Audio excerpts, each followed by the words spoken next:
tell me a little bit about your career path that led you to DJJ. When I discharged from the Air Force, my father suggested that I try getting a job with the California Youth Authority. And he sent me an application. I was still stationed at the time at Sumter Air Force Base on the East Coast in South Carolina, and I filled it out just before I discharged. And when I came back to California, I had gotten a notice to come in for an interview. And I came in for an initial interview with the administration here at this facility.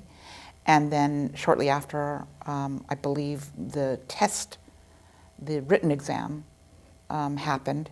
And so eventually I was hired as what they call a PI, permanent intermittent group supervisor, back then we were known as. And so I was just happy to be working. It was a hiring freeze on my old career field, which was air traffic control. And so I was just happy to have a job. And this is my first facility and my only facility.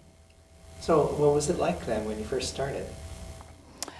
Well, back then as a permanent intermittent, you didn't have a really full schedule. You had to, back then you had to have a beeper so that they could call you in for shifts. And you would get called in and you'd have to put on a uniform and show up in a half hour at all times of the day or night. And so, and it was exciting. It was very exciting to be in law enforcement and working with, back then we called the youth wards. It was different than I had ever experienced before, but I enjoyed the job, and so I stayed on, and I tried to promote over the years as often as there was a chance to.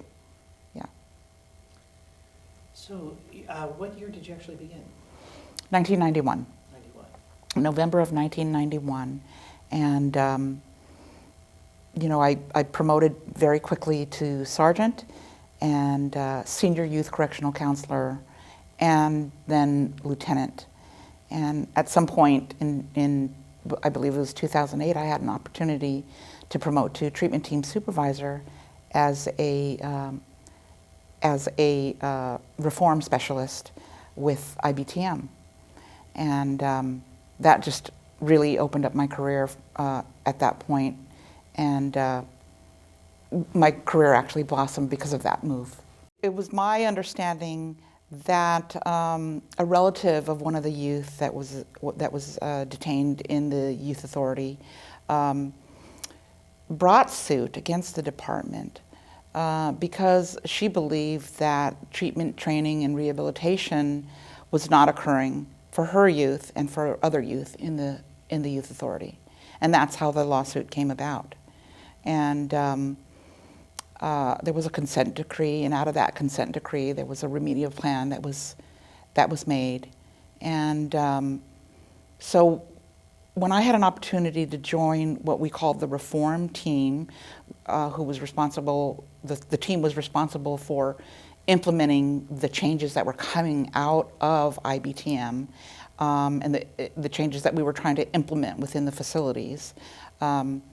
That was just an exciting part of my career, and it really helped my career to blossom from joining that team. Oh, what about it that made it sort of blossom, do you think? I think learning about what was happening in corrections in other parts of the country. I had an opportunity to visit some of the other facilities in Washington and Oregon, where they were implementing evidence-based treatment programs in their facilities. And that was really actually the first time I learned about rehabilitative efforts that were happening in other parts of the countries that had proven outcomes. And I was excited to bring that to this facility. I was excited to be part of the team. And I learned so much about programming in a different way than we had before. And it's just probably the highlight of my career, being part of that team. Well, the remedial plan had lots of moving parts, but the training that was provided to the staff in cognitive behavioral therapies,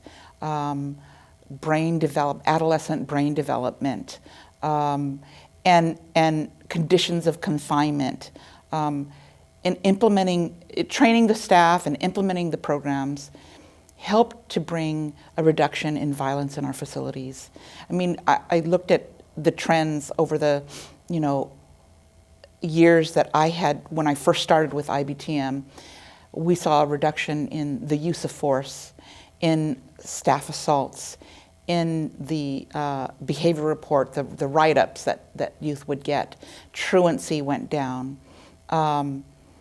So we saw such positive things happening in this facility through the reforms that were made, and the interaction between staff and the youth. We changed the way we interacted with them as well. And it brought about all these reductions in the areas that we wanted to see reduction. So again, I was proud of the fact that we were able to do that at this facility. And I hope that the counties take time to look at the research, look at some of the other facilities that around the country that have implemented evidence-based programming, and and we'd love to answer their questions and help as much as we can as they transition back to their counties. Yes, I certainly had role models and people that I looked up to. Vivian Crawford, former superintendent at this facility, she was definitely a role model, and I admired the way she led and her confidence that she projected. I am going to get emotional. Sorry. So, I aspired to be like her. And of course, Mike Miner, the former director, gosh, everybody loved him. And he was quite a leader as well. And he's the one that led us through IBTM. And so it was those kind of people that I tried to model myself after. And eventually I became the superintendent at this facility and retired. And I was very honored that Heather Bowles, the current director, called and asked me to come back and lead the facility in the last few months. As far as me mentoring, there are people that I mentored, and I hope you speak to Tony Pinedo. He and I went to the academy together in 1991. And I feel like I was a mentor to him. And over the years, I hope that I was inspiring to other young folks that came into the department. It's certainly enriched my life just being part of the agency. And I hope I was able to have that kind of influence on the young people that came in. I'm just saddened, about DJJ not being part of the Department of Corrections anymore, because I think we did a lot of good work here. We weren't perfect, but most of us really wanted to be here for the kids.